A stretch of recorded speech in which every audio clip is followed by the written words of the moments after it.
오늘 말씀의 제목은 분리하여 나누는 힘으로입니다. 로마서 12장에 생각을 해봤습니다. 이 12장까지 오면서 바울이 계속 강조했던 게 뭐냐? 하나님의 은혜와 그에 대한 정당성이에요. 하나님이 얼마나 이 세상과 이스라엘 민족까지도 사랑했는지, 거절하고 외면하고 돌아서는데도 하나님은 끝까지 사랑하시고 실패하지 않으신다. 이런 말을 하면서 계속 내놨던 말들이 뭐냐? 율법으로는 구원 얻을 수 없다. 오직 복음으로만 구원받는다라는 것을 강조해 왔는데, 이 12장에만 40번이 넘게 강조되어지는 것이 뭐냐? 헤라예요, 헤라. 그러니까 율법보다 더 심한 거죠. 오늘 그 중에 우리가 읽은 본문에만 33번의 헤라가 있어요. 더 지독한 거죠. 그런 본문을 우리가 읽었는데, 여러분들 아직 정신이 이렇게 아직 뭔가 아직 집에서 아직 같이 안 오셔가지고 제대로 이렇게 뭐 못 보셨을 수도 있고, 이제 말씀을 들을 것이니까 이제부터 알아가시는 시간 되겠죠. 혼란스럽고 혼돈스러운 세상입니다. 느끼시나요? 좋은 게 마냥 좋다고 할 수도 없고 나쁜 게 마냥 나쁘다고도 할 수 없이 다 섞여 있어요. 필요악이라고 하잖아요. 그만큼 악도 필요하다라고 느낄 만큼 세상에는 많은 것이 섞여 있습니다. 여러분의 인격을 보십시오. 나는 어떤 사람이다 라고 말할 수 있습니까? 인격체인데. 좋을 땐 아주 좋고 나쁠 땐 아주 나쁜 사람. 근데 그게 나예요. 그죠? 누군가 그렇게 얘기하더라고요.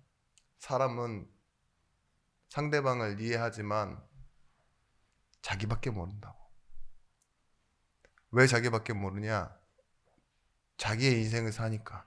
남의 인생을 살 수 없으니까. 내가 왜 그랬지? 내가 미쳤었나 봐 라고 했던 그 순간 있죠. 내가 나를 생각하지 못한 그 순간도 나예요. 근데 남은 이해할 수 없어요. 내가 그 순간을 살아보지 못했기 때문에.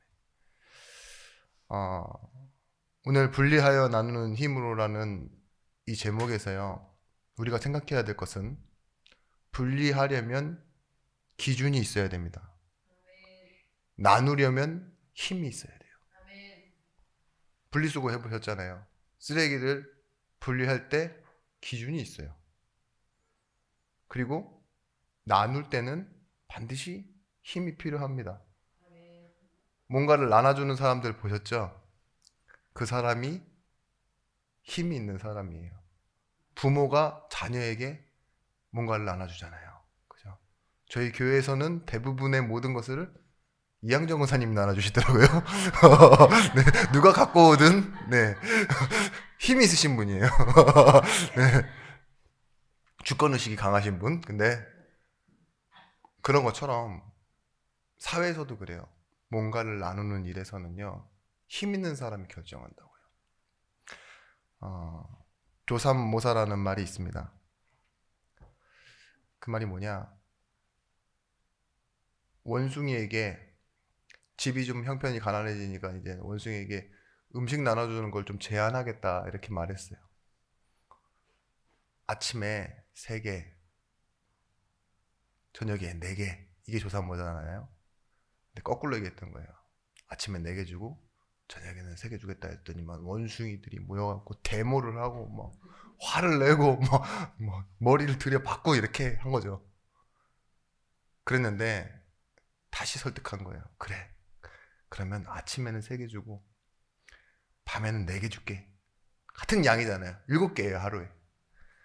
근데 원숭이들이 그에 감사하고 고맙다고 엎드려 절하고 고맙다고 하고 돌아갔대요.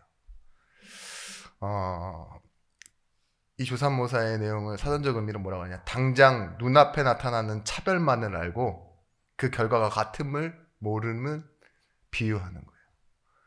나누는 건 똑같이 나눠줬어요. 그죠? 7개. 근데 어떻게 분배를 했냐는 거죠. 3개 주고 4개 주고 4개 주고 3개 주고. 근데 그걸 차별이라고 생각할 줄만 알지 본질을 모른다는 거죠. 우리도 그래요. 우리가 복을 받고 어떠한 처우와 어떠한 대우받는 것을 생각하는데 본질적으로 그게 하나님의 계획 안에 있는 응답이라는 걸 모르면요. 이 땅 살아가는 게 고달프고 어떤 때는 힘들고 저 사람의 태도고 내 자격이고 이런 식으로밖에 넘어갈 수 없다는 거죠. 거룩한 삶은 어떻게 살아야 할까요? 착하게, 열심히, 그건 다른 종교인들이 더 잘합니다. 거룩한 삶이란 하나님의 거룩하심을 먼저 아는 것이 중요합니다. 하나님이 이 땅을 창조하실 때 이 땅이 혼돈하고 공허했다고 그랬어요. 다 섞여 있다는 거죠. 근데 비어 있다는 거예요. 근데 거기서 창조를 시작하실 때 어둠과 가운데 빛이 있으라 하시고 어둠과 빛을 나누셨다 그랬어요. 궁창 가운데 물과 물을 위아래로 나눠버리셨다 그랬어요. 그게 세상이에요. 하나님은요, 구분하여 나누시는 힘이 있으신 분입니다. 모든 생물 가운데 생육하고 번성하라 이렇게 말씀하셨고요. 창조하실 때는 우리만큼은 하나님의 형상대로 창조하시고 구분하시고 뭐예요? 모든 실과를 다 따먹되 동산나무의 중앙에 생명을 알게 하는 나무, 선악을 알게 하는 나무는 따먹지 말라. 하나님은 구분하고 거기에다 가치를 두신다니까요. 그리고 존재를 알게 하십니다. 그게 거룩이에요. 근데 우리가 뭐 했죠? 다른 음식, 다른 과일 따먹듯이 인간은 그걸 먹고 새로운 목적을 만들어냈습니다. 내가 하나님처럼 된다. 그걸 뭐라 그래요? 타락이라 그러잖아요. 거룩함에서 뭐가 됐냐? 떨어지고 떨어졌다고요. 옆으로 떨어져서 밑으로 떨어지는 걸 보고 타락이라 그럽니다. 우리 존재가 그랬어요.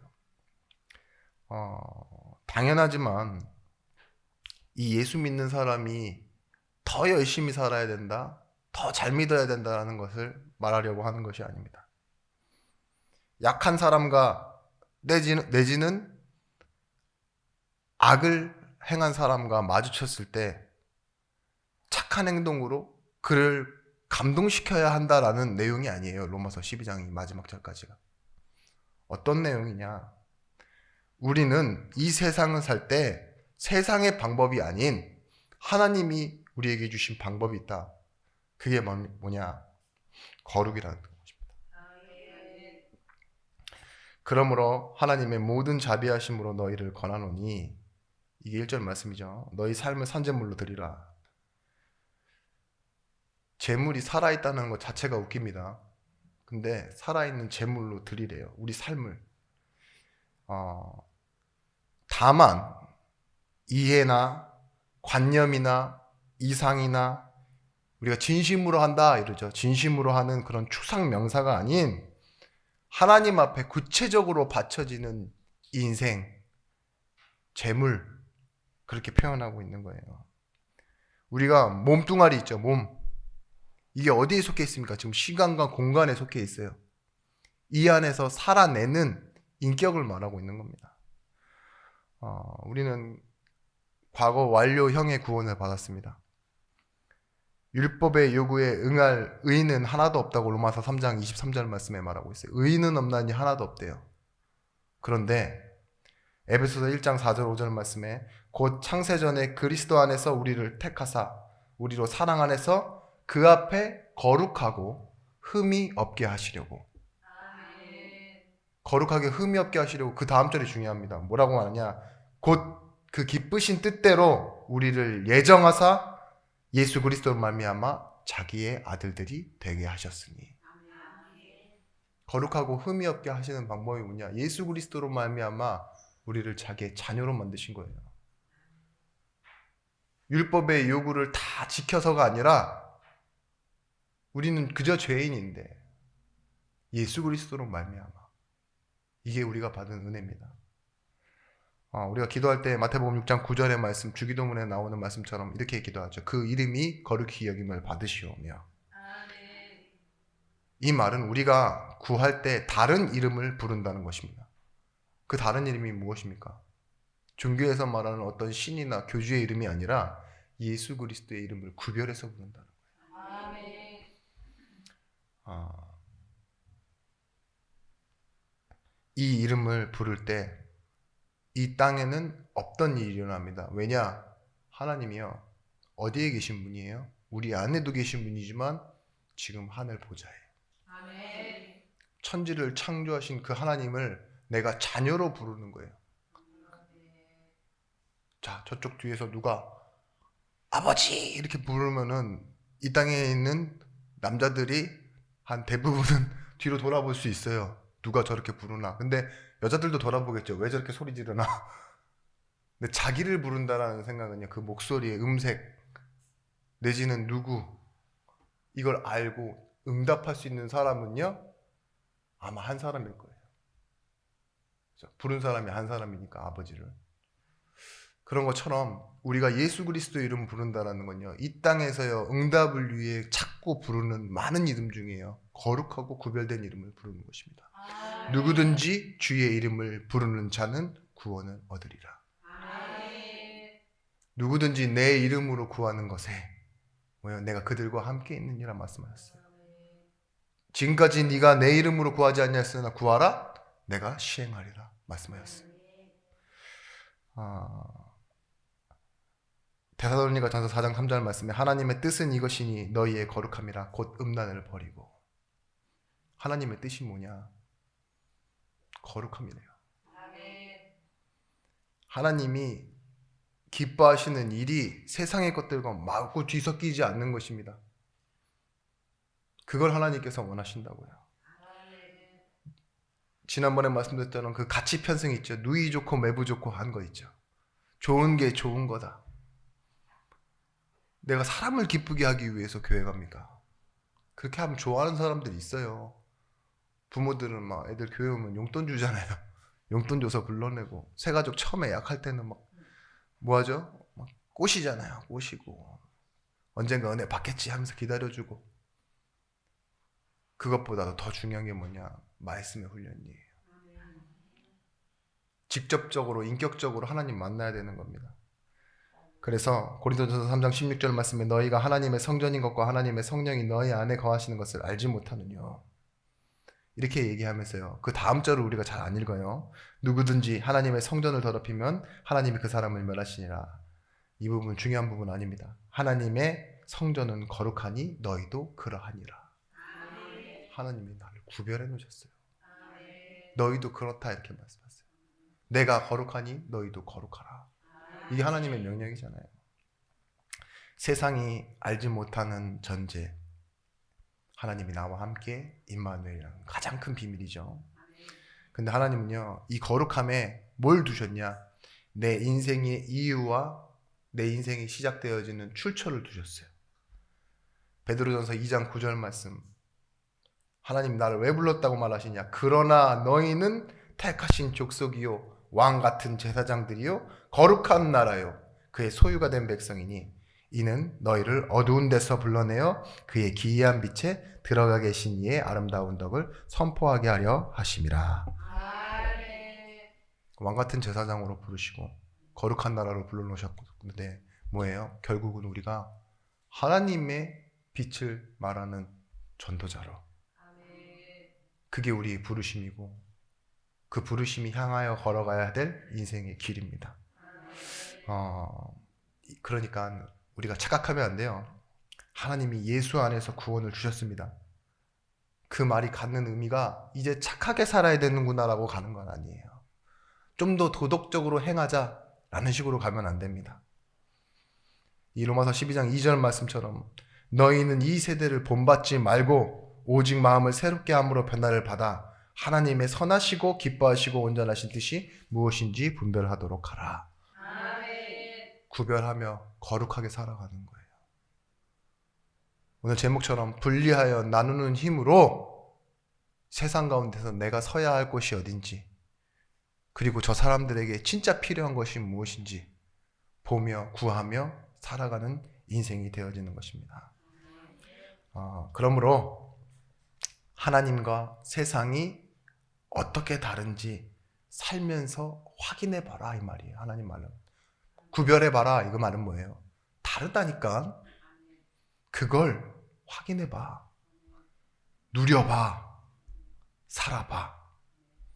그리고 그거 가지고 증인이 돼봐. 하나님이 원하시는 것입니다. 그것이 뭐냐? 얼마나 영광스러운 것인지 그걸 가지고 살아내라는 것입니다. 첫 번째입니다. 거룩함을 주신 하나님이십니다. 구원이란 말 자체가요, 거룩함이에요. 죄에서 이끌어냄을 받고 건져냄을 받다, 이 말이 구원이거든요. 그 말은 뭐죠? 더 이상 그곳에 머물지 않는다라는 뜻입니다. 구덩이에서 건져냈는데 다시 구덩이로 다이빙 이렇게 하는 사람 있습니까? 예, 또 구해줄 거니까 그러면서 구덩이로 다시 뛰어드는 사람 있습니까? 그럴 필요 없죠. 그런 것처럼 우리가 죄에서 구원을 받았다는 건 이제는 죄와 분리되어졌다는 거예요. 원래는 죄 속에 살아야 되는데 죄와 연합되어서 살아가던 우리가 죄와 분리되어지는 것이며 다시 죄가 우리 안에 들어와 우리와 다시 합쳐질 수 없는 상태가 된 걸 보고 거룩함이라고 말합니다. 출애굽기 3장 18절 말씀에 이스라엘 백성들이 430년 노예 생활을 청산하고 나옵니다. 그날을 보고 6월절이라고 하죠. 그때 뭐가 끝났습니까? 애굽에 있었던 지난날의 과거의 역사가 다 끝난 거예요. 새로운 역사가 시작되어지는 거예요. 앞에 눈앞이 진짜 깜깜하고 아무것도 안 보이는데 자유라는 이름으로 다시 시작하는 날이 뭐였습니까? 구별되는 날이에요. 거룩함. 모세가 그래서 그 거룩함의 힘을 사용하죠. 홍해한테, 홍해씨 갈라져 주시오. 그래가지고 딱 갈라지니까 진짜 갈라졌잖아요. 다시 그런 일이 요단강에서 한번 다시 일어나긴 하지만 그렇다니까요. 하나님의 힘은 가르는 것이 힘이 있어요. 하나님의 말씀은 뭐예요? 살아있고 운동력 있고 홍과 관절과 골수를 찔러 쪼갠다 그러는데 의학적으로는 불가능한 얘기를 하잖아요. 그게 어떻게 영과 혼을 가릅니까? 관절과 골수가 이렇게 다 합쳐져 있는 건데 못 가른대요. 근데 그만큼 살았고 운동력이 있대요. 나누는 힘이 있어요. 뭘 갈라놓으셨냐? 죽음에서 떼어놓고 우리에게 그 다음에 주신 것이 뭐냐? 영원한 생명이에요. 죽음을 죽음으로 떼어놓으셨다니까요. 그게 예수의 죽음입니다. 자신의 부활로 우리를 살리셨습니다. 이때 그냥 죽었다 살았다 이런 의미가 아니라요. 죄에서 운명으로 묶고 있던 흑암의 세력이 같이 무너진 거예요. 같이 떨어져 나간 거예요. 죄와 사망의 권세가 같이 떨어져 나간 겁니다. 그게 우리입니다. 사망의 권세에서 우리가 벗어나 버린 겁니다. 그게 거룩함입니다. 죽음을 이기지 못하는 것은 다 거짓된 겁니다. 뭐 어떤 사람은 훌륭하게 살았다, 어떤 사람은 대의를 이루었다, 명분으로 살았다, 전부 거짓입니다. 왜냐? 죽음 안에서 일어난 일들이에요. 그때는 맞지만 지금은 틀리다 이런 말 들어보셨죠? 그래요. 우리가 그래요. 그 독일의 히틀러 밑에 있었던 그 군인들은요, 자기가 틀리다라고 생각하고 그걸 했을까요? 아마 맞다고 생각했을 거예요. 그죠? 자기 입장에선 맞고. 갈릴레이 전의 사람들은 다 지구가 평평한 줄 알았잖아요. 그렇다니까요. 우리는 그때에 맞는 걸 알고 죽음 안에서 경험한 것을 맞다고 생각해요. 장례식장 가면 제가 항상 하는 설교인데, 하루살이가 하필이면 태어난 날이 비 오는 날이야. 그럼 뭐예요? 세상은 비만 오는 날이에요. 죽었어. 그리고 어디 천국 갔어요. 세상이 어떤 일인지 설명해봐라. 축축하다. 뭔가 내린다 하늘에서 계속 이렇게 얘기하겠죠. 자기가 본 게 전부라니까요. 하나님은 이렇게 말씀하십니다. 너희는 죽음에서 끝나는 인생이 아니다. 그건 거짓된 인생이다. 부활하여 원래 너희는 하나님의 영으로 만들어진 사람이다. 내 신분, 내가 준 신분을 가지고 내 나라에서 영원히 함께 할 것이다. 이게 부활이에요. 그러면서 하신 말씀 뭐냐? 내가 준 구원은 참이다. 그렇기 때문에 그때만 죽음으로써 끝나고 멈춰지는 것이 아니라 결단코 취소되거나 번복되어지지 않는다. 이게 하나님의 구원이에요. 한 번 주신 구원이 뭐예요? 영단번이라니까요. 영원히 단번에 이루어진 거예요. 그래서 구원은 진짜 영적인 사실이면서도 진실된 겁니다. 죽음을 이긴 것이 뭐라고요? 진실이라고요. 로마서 8장 2절 말씀, 이는 그리스도 예수 안에 있는 생명의 성령의 법이 죄와 사망의 법에서 너를 해방하였습니다. 자유를요, 우리가 착각하면 선택권이라고 착각하는데요, 앞서 말씀드린 내용과 똑같습니다. 우리가 죽음 안에서, 인생 안에서 할 것인가 말 것인가, 오른쪽 왼쪽 그렇게 선택하는 게 무슨 의미가 그렇게 큽니까? 다 죽는데. 그건 자유가 아니에요.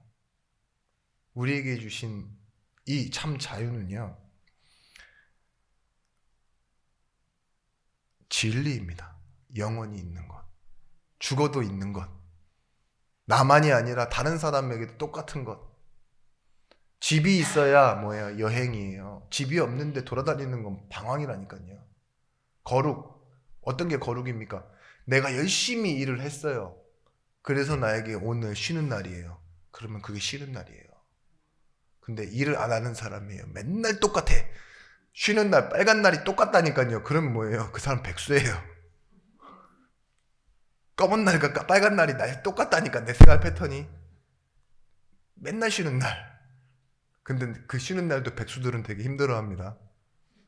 저도 그렇더라고요. 빨간 날씨에 왜 나는 메시지 준비를 하고 있어야 되지? 항상 그런 고민을 하거든요. 요즘 왜 이렇게 내가 영감이 떨어져가지? 그래요. 우리에게는 기준이 있어요. 영원히 변하지 않는 것. 그 안에서요. 자유는 이것 할까 저것 할까 선택이 아니라요. 아무것도 안 해도 나는 괜찮아. 그게 자유예요. 하나님께 다 맡겼어. 그게 자유라니까요.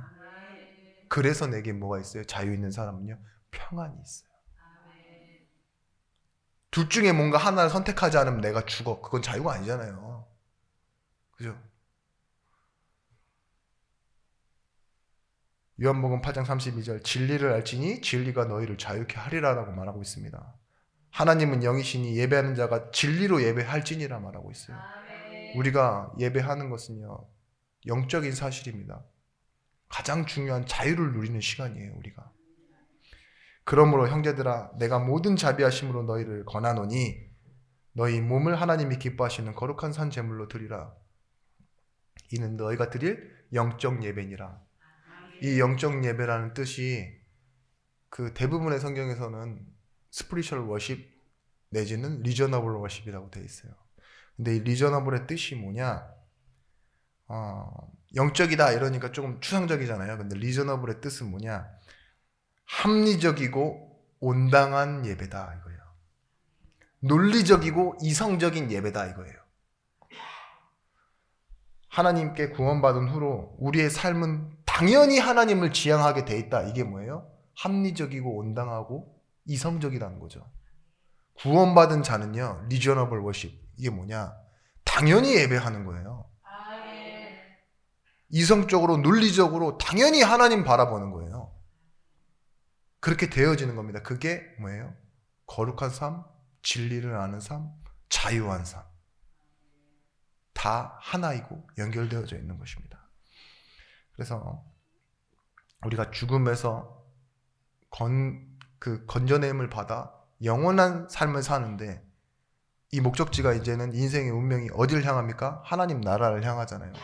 그러면 하나님 자녀가 이 땅을 살아갈 때 바라봐야 될 게 뭔가 기준이 바뀌는 거예요.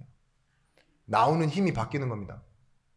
그게 천국과 보좌의 힘을 누리는 하나님 자녀의 오늘의 현주소예요. 그래서 두 번째는 뭐냐? 하나님 주신 그 거룩한 힘을 가지고요, 먼저 찾고 먼저 보는 능력이 있어야 됩니다. 보고 싶은만 보고 어떤 것은 막 통째로 보잖아요.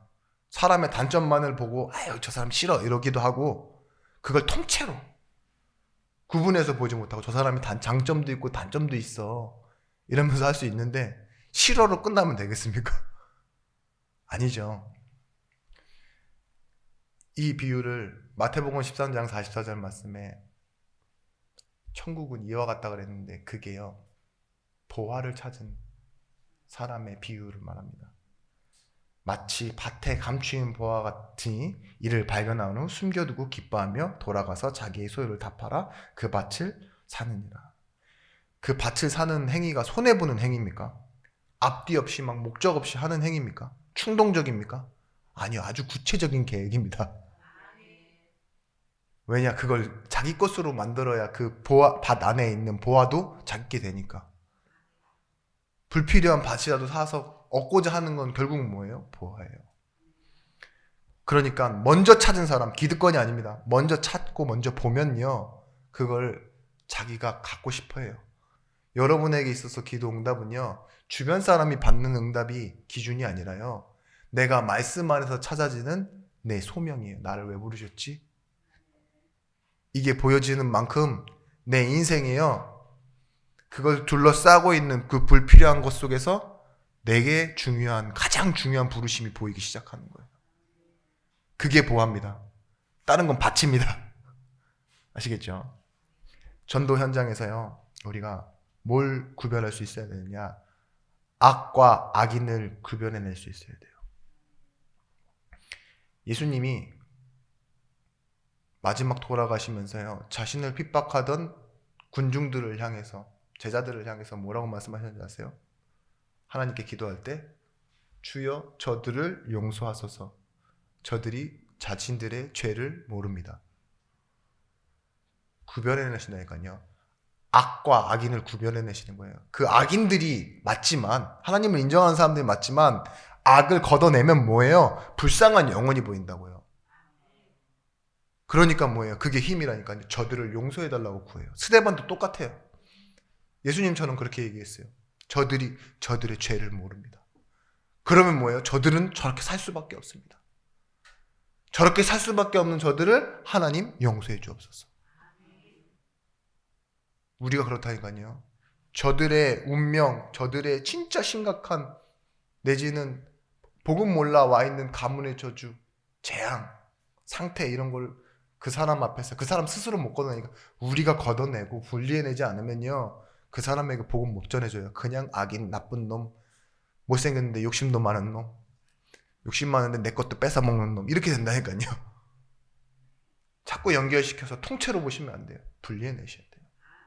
그래도 은혜가 필요한 사람, 하나님의 계획대로 나는 부름받은 사람이고, 저 사람, 나는 저 사람에게 복음을 전해야 되는 사람, 그렇게 해요. 악은 용납하지 않는 겁니다. 근데 악인은 용서하는 놀라운 능력을 갖게 됩니다. 그래서 뭐래요? 박해하는 사람을, 원수로 갚지 말래잖아요. 악을 악으로 갚지 말라고 그러잖아요. 왜 그렇게 할 수 있습니까? 다 걷어냈기 때문에. 오니까 뭐가 돼요? 하나님의 사랑을 줄 수 있어요. 다 선한 것만 쫓는 듯 하지만 분명히 말하고 있습니다. 의인은 없나니 하나도 없다. 우리가 보아야 할 것에 참 욕심 아니면 두려움으로 살아가고 있는 영혼들이 있습니다.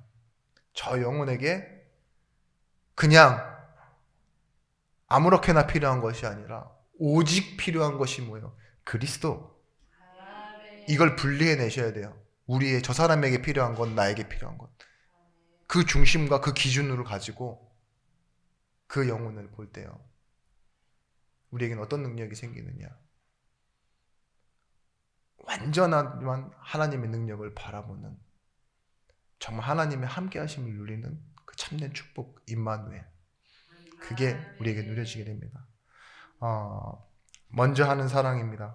먼저 보고 먼저 찾은 사람에게는요, 먼저 다가가는 거예요. 사람들이 얼마나 수동적이냐? 똑똑한 사람일수록요, 먼저 반응하기보다는 반응하는 게 더 익숙해요. 이 사람이 나한테 어떻게 하는지 보고 그래, 리액션 하죠. 아유, 이 사람이 나한테 이러네. 저 사람이 나한테 어떻게 했었지? 이러면서. 그런데 하나님의 사람은 살아가는 방식이 좀 다릅니다. 먼저예요, 먼저. 로마서 12장 10절 말씀에 형제를 사랑하며 서로 우애하고 존경하기를 서로 먼저 하며. 교인은 그런 사람들입니다. 받아서 주는 사람, 기브 앤 테이크가 아닙니다. 뭐예요? 먼저 하는 사람이에요. 우애, 존경, 디보션, 리스펙 이 단어가 가족 안에서 쓰여지는 단어예요. 가족끼리는 먼저 할 수 있거든요. 그죠? 교회 안에서는 뭐 하는 사람이다? 나중에 따라가는 사람이 아니라 먼저 하는 사람 되어지는 사람입니다. 잘하는지 못하는지 다 지켜보고 있다가 너 못했어, 너 잘했어, 너 1등, 2등, 3등 이런 식으로 분별해내고 판단해내는 사람이 아니라요. 먼저 하는 거예요. 전도는 뭐냐? 우리 주변에 일상에 있는 하나님의 계획을 찾아내는 겁니다. 선교는 조금 더 막연하게 보이지만 뭐예요? 예수의 이름 앞에 내 물질을 갖다 붙여내는 거예요. 나도 없어요. 거기 그 돈봉투 안에 내지는 내 헌신 안에 내 계획 안에 내 이름이 없다니까요. 내 이름표가 없어. 근데 뭐예요? 그 사랑을 예수의 이름을 표를 붙여서 저 민족 가운데, 다른 민족 가운데 전달해내는 것을 보고 선교라고 합니다. 먼저 하셔야 돼요. 교회는 언제 성장한다 그랬어요? 훈련 잘해서? 아니요. 선교란 그 응답을 붙잡고 언약을 붙잡는 성도가 일어날 때. 로마서 12장 19절 말씀에 사랑하는 자들아 너희가 친히 원수를 갚지 말고 하나님의 진노하심에 맡기라. 기록되었을 때 원수 갚는 것이 내게 있으니 내가 갚으리라 주께서 말씀하시니라. 내 원수가 줄이거든 먹이고 목마르거든 마시게 하라. 그리함으로 내가 숯불을 그 머리에 쌓아놓으리라. 이 말이 뭐냐?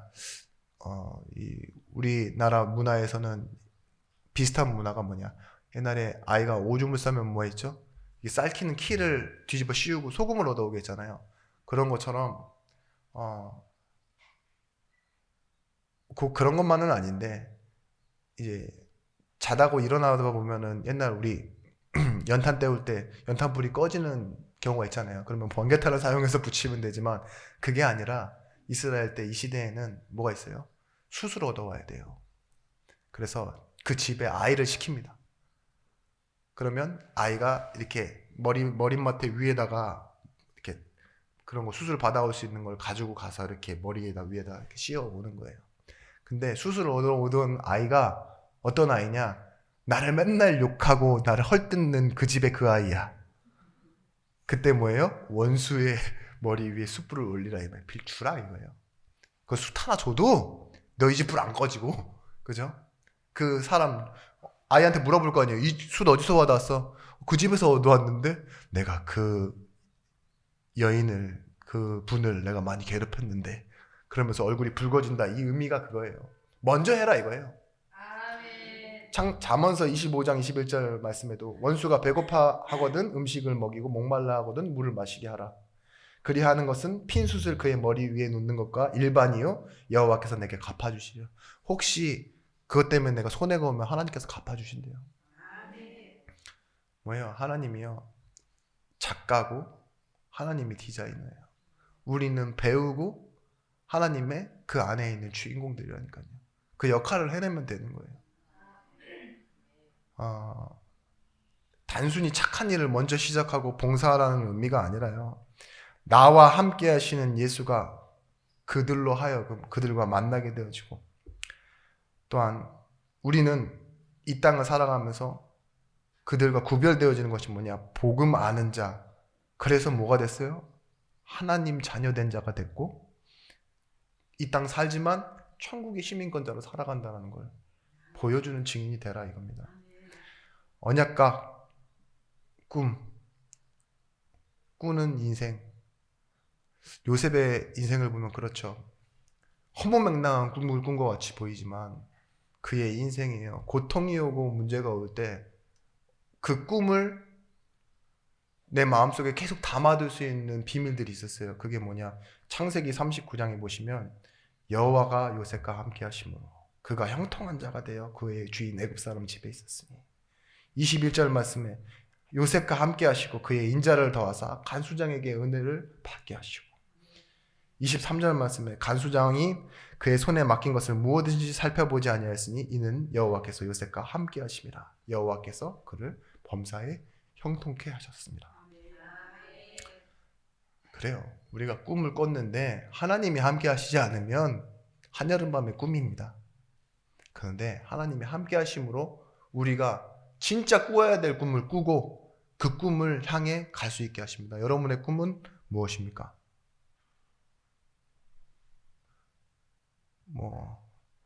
그건 올바르지 않습니다. 눈빛을 보니까 그게 아닙니다. 전도와 선교에 대한 꿈. 김중곤 목사님이 민족 복음의 꿈이라는 꿈을 이게 기도문을 만드시고 그게 찬양이 되고 가사로 좀 쓰여지기도 했죠. 근데 후렴 부분만 좀 읽어드리면 각급 학교 교실에서 성경이 필수 과목처럼 배워지고 국회나 가기가 모일 때에도 주의 뜻이 먼저 물어지게 하시고 국제시장에서 한국제 물건은 한국인의 신앙과 양심이 을의 보증수표처럼 믿어지는 민족, 여호와로 자기 하나님을 삼고 예수 그리스도를 주로 삼으며 신구약 성경을 신앙의 행위의 표준으로 삼는 민족, 예수 의식과 민족 의식이 아닌 하나된 지상 최고의 민족, 최초의 민족. 그리하여 수십만의 젊은이들이 예수의 꿈을 꾸고 인류 구원의 환상을 보며 한 손에는 복음을 다른 한 손에는 사랑을 들고 지구촌 구석구석 누비는 거룩한 민족이 되게 하옵소서. 이게 대학 사역을 하시던 김중곤 박사님, CCC의 총재 되시는 김중곤 박사님이 쓰신 기도문이고 또 우리가 그리스도의 계절이라는 그 찬양 한참 불렀잖아요. 예전에 그 가사의 내용입니다. 그런데 우리는 참 그래요. 예수 믿으면서도 중요한 게 너무 많아요. 선거 때가 되면은 자식은 촛불 집회 나가고 부모님은 태극기 집회 나가고 이런 데잖아요. 집 안에서도 분리되어 있고 그러면서도 우리가 교회 다니는데 어디서 목욕탕에서 우리 성도 만나면은요 어디 교회 다니세요? 막 이렇게 물어보다가 얘기하다가 더불어민주당이세요? 아니면 국민의힘이세요? 그게 뭐가 중요합니까? 결국은 네가 예수 믿어도 정치가 중요해 이거잖아요. 그죠? 십자가는요 악의 순환을 끊어냅니다. 고리를 끊어내요. 거룩하게 구별해낸다니까요. 벌레 같은 날 위에 이 말은 지렁이 같은 날 위에라고 되어 있는 데도 있습니다. 밟으면 밟히고 잡으면 잡히고 그만큼 쉽게 연약하게 무너지는 존재라는 거예요. 근데 이 십자가 내가 처음 볼 때 뭐라고 합니까? 이 벌레 같은 날 위에 보혈 흘린 그 사실, 주 십자가 못 박힘은 속죄함 아닌가? 그 긍휼함과 큰 은혜 말할 수 없도다. 늘 울어도 그 큰 은혜 다 갚을 수 없네. 나 주님께 몸 바쳐서 주의 이름 쓰지. 근데 이 십자가가 뭐예요? 내가 처음 볼 때 나의 마음에 큰 고통이 사라진대요. 아멘. 고통이 내 안에서 분리되어 나간다니까요. 아멘. 그리고 뭐예요? 오늘 믿고서 내 눈이 밝았어요. 근데 이제 뭐가 보이기 시작해요? 참 내 기쁨이 영원하도다. 그 하나님의 계획과 축복 속에 있는 내가 보이기 시작해요. 계속 저주와 혼돈과 세상과 사람에 뒤섞여 있던 내가 뭐예요? 이제 구별되어져서 얼마나 축복받았는지 보이니까 참 내 기쁨이 영원해지는 거예요. 그래서 세 번째입니다. 거룩한 실제 응답을 받으셔야 돼요. 교회에서 성도를 보는 마음은요, 분명히 거룩한 눈으로 봐야 되는 거룩한 마음입니다. 이게 세상 보는 사람들의 눈과 같으면 안 돼요. 그 기준, 그 지식으로 성도를 보면은요, 한없이 연약해 보이고 모자란 사람인데요. 거룩한 공예와 성도가 서로가 교통하는 것과 우리가 꼭 신앙 고백하고 주기도문 할 때 고백하잖아요. 거룩한 공예와 성도가 서로 교통하는 것을 믿습니다. 그건 뭐예요? 하나님이 주신 만남인 것을 믿습니다. 하나님의 뜻을 이루실 것을 믿습니다. 아멘.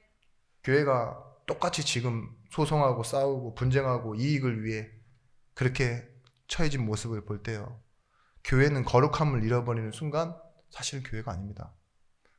하나님이 거룩하시고 성도가 거룩하고 그 모인 공회가 거룩한데 그 거룩함을 잃어버렸다 그러면 그냥 세상이죠. 건물이고 조직입니다. 근데 교회는 뭐예요? 교회에 되어지려면 거룩한 눈으로 우리 스스로만큼은 성도가 성도를 바라봐 줄 수 있어야 돼요. 저래도 하나님의 자녀, 그렇기에 하나님 자녀. 하나님의 계획 때문에 만나게 되어진 가족이요, 형제요, 자매인 것입니다. 교회가 지체이고 형제라고 했더니 어떤 그 16살 그 학생이 그 60대 후반 되는 목사님에게 이렇게 카톡을 보냈다고 해요. 큰형 밥 먹었어? 이렇게. 물론 정신적으로 건강하지 않은 친구였기 때문에. 근데 목사님 너무 좋아하시더라고요. 메시지를 바로 적용한다고. 형제요 자매라 했더니만 큰형 밥 먹었어? 그쵸. 우리를 운명 가운데 묶여있는 가족처럼, 집에 있는 그 가족 말입니다. 그런 것처럼 교회에 있는 가족, 우리처럼 작고 조금 그런 교회는 더 가족애가 더 견독해야 됩니다. 그런 가족, 서로가 돌볼 수 있는 그런 가족입니다. 그러면서 실제로 이제는 물질을 볼 때도 거룩한 눈을 뜨셔야 돼요. 물질은 예수 믿고 버려야 될 것이기도 하지만 예수 믿고 얻어지는 것이 축복이기도 해요. 근데 순서가 있어요. 먼저는 버려야 돼요. 그리고 하나님이 채우심을 우리가 바라봐야 됩니다. 마태복음 19장에 16절 22절 말씀에 예수님을 찾아온 부자 청년이 하는 말 있잖아요. 자랑을 해요. 확인도 받고 싶어요. 내가 율법과 계명을 다 지켰습니다. 이 젊은 나이에 난 돈도 많습니다. 이제 뭐 해야 됩니까? 그때 뭐라 그래요? 버리라 그러니까 근심하며 돌아갔다 그러잖아요. 그게 뭐예요? 사실은 세상이 말하는 가치, 세상이 말하는 성공의 길을 따라간 거예요. 거룩이라는 말은 무엇을 따라가고 있느냐 이거예요. 무엇을 가치로 보고. 예수님의 말, 그 말보다요, 자기가 보는 가치, 세상에 말하는 성공인 돈, 이걸 따라 우리는 살고 있는데요. 물질은 뭐예요? 말씀 안에 포함되어지는 축복일 뿐이에요. 물질은 뭐냐? 사람을 위해 사용하라고 주신 거예요. 근데 우리는 어떻게 합니까? 거꾸로 살잖아요. 물질을 위해 사람을 이용하잖아요.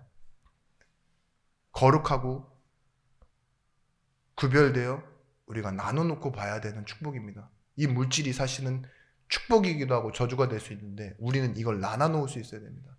하나님께 드려서 받는 축복. 그래서 물질에는 거룩한 물질이 따로 있습니다. 그게 뭐죠? 사람을 살리는 물질, 헌금. 여러분들이 이 부분에 기도 제목을 가지시는 증인들 되시기 바랍니다. 또한 우리의 일을 보는 데에도 일에는 목적이 있잖아요. 근데 자꾸 일하다 보면 나 잘 되는 곳으로 맞춰지게 돼 있어요. 나를 유지하고 안전하게 하는 데 목적이 맞춰지게 돼 있다니까요. 일하다 보면 우리도 모르게 그 일을요, 하나님의 영광으로 바꿔내야 됩니다. 예수 믿지 않는 자의 성공은요, 성공한 것도 저주이고 잘한 것도 그때 잘한 것 있잖아요. 그것도 벌이 됩니다. 돌아와 아무것도 남지 않게 됩니다. 참 축복을 모르는 자의 성공은요, 성공이라 할 수 없는 거예요. 왜냐? 참 축복의 기준이거든요.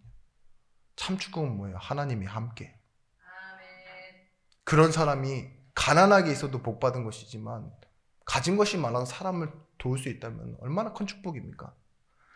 그래서요, 우리의 약했던 것, 무지했던 것, 실수했던 것, 그것이 사실은 뭐예요? 하나님의 영광을 만들어낸다는 것을 알고요, 내 일에 하나님의 계획을 찾아내셔야 돼요. 재밌어서 웃는 걸 뭐라고 하느냐? 코미디라고 합니다. 재밌어서 웃는 것 코미디. 근데 여유 있고 만족해서 웃는 걸 보고 뭐라 그러냐? 신앙이라고 합니다. 여러분들은 잠시 잊기 위해서 재밌어서 웃는 코미디 말고요, 여러분의 인생은 하나님으로 인해 여유 있고 만족해서 웃게 되어지는 신앙인이 되어주시기 바랍니다. 결론입니다. 우리는요, 보이지 않는 힘, 다른 힘이 있습니다. 영적인 힘. 삶에서에도 우리가 구분해야 되는 것이 있어요. 그것이 뭐죠? 우리 삶에 가장 먼저 나눠야 되는 거. 시간이에요. 거룩함을 가지고 우리가 가장 먼저 쪼개야 될 것. 거룩한 시간. 그게 뭐죠? 하나님이 그 일곱째 날을 복되게 하사 거룩히 하셨으니 이는 하나님이 그 창조하시며 만드시는 모든 일을 마치시고 그날에 안식하였습니다. 창조 때에 거룩하게 하신 날, 그날이 오늘 우리에게는 쉬는 날이요, 안식하는 날이요, 힘을 얻는 날이에요. 아멘. 완성되어지는 날. 아멘. 이 거룩한 날, 거룩한 시간을 구별하셔야 됩니다. 그리고 뭐 하셔야 돼요? 기도하는 시간을 만드셔야 돼요. 아멘. 나를 위해서가 아니라 뭐예요? 복음과 하나님 나라를 위한 시간. 여기 앞에 나가보시면 편의점 이름도 GS25예요. 25라는 시간이 있나요? 없죠. 1시간 플러스 돼 있잖아요. 그런 것처럼 우리의 인생은 24시간 안에 갇히는데요. 그 시간을 뭐예요? 하나님께 맡기는 시간도 있어야 돼요. 우리가 기도할 때 하나님이 일하는 시간이 더해집니다. 그래서 우리의 응답이 아니라 하나님의 응답으로 우리 삶에 나타나게 되어 있습니다. 내게 있는 것을 확인하는 현장, 내 일 말고, 내 목적 말고 하나님이 원하시는 거룩한 현장을 하나 찾으셔야 돼요. 내게 있는 것이 아니라 그러잖아요. 사도행전 3장 1절에서부터 6절 말씀에. 내게 있는 건 아닌데 내게 있는 것도 너에게 줄게. 내 거 아닌데 예수 이름으로 줄게. 나사렛 예수 이름으로 일어나 걸어라. 베드로가 여기서요, 그 안진뱅이가 운명에서 일어나는 걸 봤어요. 거룩하게 구별되어지는 것을 봤다고요. 그죠? 점점 자신을 의지하지 않고 이 일은 영적인 일이라고 볼 수 있는 눈이 열려진 거예요. 현장에서. 그러니까 이 베드로가 뭐예요? 두려움에 지지 않고 욕심에 지지 않고 뭐예요? 이제는 그 안진뱅이가 처해 있는 운명을 구별해서 볼 수 있는, 성전 민문 앞에 앉아있는 그가 무엇으로? 금과 은이 아니에요. 예수 그리스도 이름으로 일어나는 것을 확인하는 현장을 가졌습니다. 이건 베드로 개인의 성공이기도 하고 말씀의 증거이기도 합니다. 그래서 하나님이 일하심을 확인하는 현장을 향해 여러분들이 보내심을 받는 것입니다. 개주 경기 할 때요, 빨리 들어가는 게 중요한 게 아니에요. 손에 바톤이 있어야 돼요. 그죠? 그런 것처럼 하나님은요, 선지자들의 손에 약속이라는 말씀, 언약이라는 말씀을 통해서 전달해 주셨습니다. 사도행전 13장 48절 말씀에 이방인들은 듣고 기뻐하여 하나님의 말씀을 찬송하며 영생을 주시기로 작정된 자는 다 믿더라. 하나님의 계획이 있는 사람이 있다니까요. 우리의 현장에는요, 작정된 자가 있습니다. 그들에게 우리의 것이 아닌 하나님의 것으로 가서 말씀을 배달하는 거예요. 그때 뭡니까? 작정된 자, 작정된 일, 그 일들이 우리에게 응답으로 오게 됩니다. 여러분, 복음이 갖는 자체적인 능력이 있습니다. 우리가 갖는 능력이 아니라 복음이 갖고 있는 자체적인 능력, 이걸 믿으셔야 돼요. 그게 말씀입니다. 요나가 뭐예요? 가기 싫어요 이래서 도망가기도 했고, 가서 3일 동안 걸어야 될 그 길을요, 반나절 만에 다 돌고 왔다고 하나님 앞에서 게으름 펴요. 늑장을 부리고. 알았어요. 3일 길을 반나절. 근데 어떤 일이 일어났어요? 요나가 대충 전한 복음을 듣고 짐승들까지 다 금식했대요. 그게 뭐죠? 말씀 자체가 갖고 있는 힘이에요. 요나는 전할 의지도 없고 힘도 없어요. 근데 뭐예요? 말씀으로 인해 일어난 일이라니까요. 그래서 우리가 확인해야 될 건 뭐냐? 구원과 구원받은 성도의 인생, 그리고 그 구원받은 인생이 하나님 나라를 향해 가는 일에 당연히 있는 전도와 선교는요, 전부 다 하나님이 하시는 일이라. 홀로 처음부터 끝까지 이뤄내시는 하나님의 역사라는 거. 그걸 보는 증인이 증인인 거예요. 내가 뭘 해서 증인이 아니라. 마지막 성경 한 구절 읽어드리고 마치도록 하겠습니다. 그 중에 10분의 1이 아직 남아있을지라도 이것도 황폐하게 될 것이나 밤나무와 상수리 나무가 배임을 당하여도 그 그루터기는 남아있는 것 같이 거룩한 씨가 이 땅에 그루터기니라 하시더라. 이사야 6장 13절 말씀입니다. 뭐라고요? 다 끝나고 다 배임 당했대요. 그 중에 10분의 1이 남아있을지라도 그 또한 배임 당한대요. 근데요, 다시 살아나겠는데요. 뭐 때문에? 이 땅의 거룩한 씨 때문에. 구별해 놓은 씨 때문에. 그게 우리 성도의 삶이요, 우리 예중교회의 미래응답, 후대요, 그루터기요, 렘넌트 응답인 줄 믿습니다. 기도하겠습니다. 하나님,